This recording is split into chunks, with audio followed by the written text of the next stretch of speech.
Hi there, my name is Timothy Toye, and I'm the real estate broker for Timothy Toye Associates, a leading real estate team in Lake County, California. And I'm going to tell you a little bit about something you might have heard about in the news, which is that there was a big real estate commission lawsuit filed recently against the National Association of Realtors, or NAR. What happened? In 2019, NAR made this rule called the Clear Cooperation Rule, which said that if you were an agent listing a property for sale through the Multiple Listing Service, or MLS, you had to offer some level of commission to a cooperating agent who might be representing a buyer. Why did they do that? Well, the industry understands that you need to have both a seller being represented by an agent and a buyer. They can even be represented by the same one, but everybody needs representation so that they are fully informed and can make their best decision about whether to buy or sell. The amount was not fixed. It could be $1, could be 10%, 3%, whatever it is, but that was the rule they made. And in fact, it helps buyers get into homes, especially first home buyers who have very little down, like with a VA loan, there's no money down. FHA loans, there's like 3.5% down. So if you're trying to buy a home and you have to pay your agent commission on top of that, that makes it, in some cases, impossible for you to buy a home. So that's why that rule exists, and that's why that was a practice for many years. A jury of 9 people, of which only 2 or 3, and this was in Missouri, had ever had experience actually working with a realtor.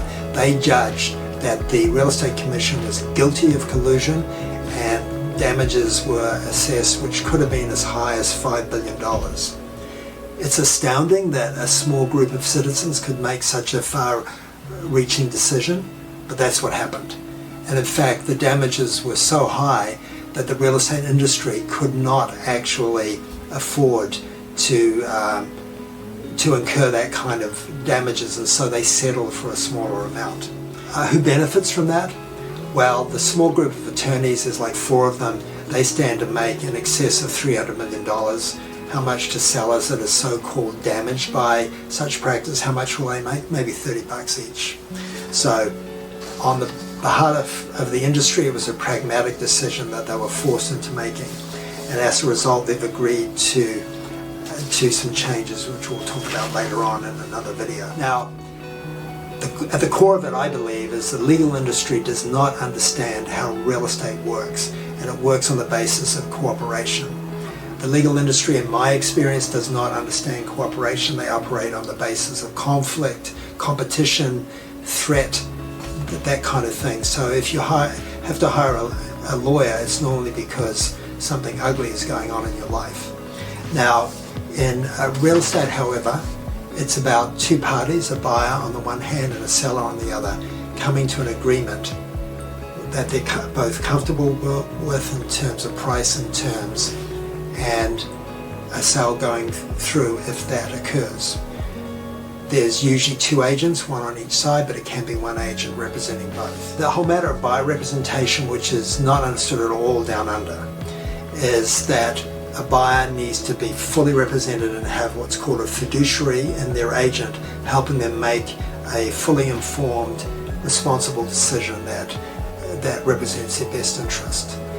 It's a sophisticated concept that is understood and practiced in North America, and I think it's something that should be valued and treasured actually, and not undermined.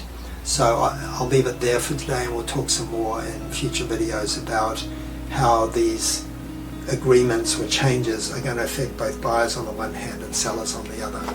Thanks for listening.